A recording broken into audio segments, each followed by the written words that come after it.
Cedar Rapids walking into the office. This is the front office building. You can see all these walls will have to come down. Building is sprinkled.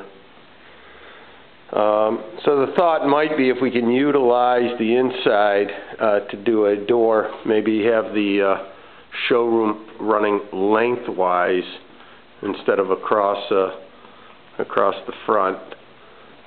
You do have your bathroom area. This is going back. You have two bathrooms. None of them are ADA. So, and then you have a little room back here that's got to stay. This is your warehouse area.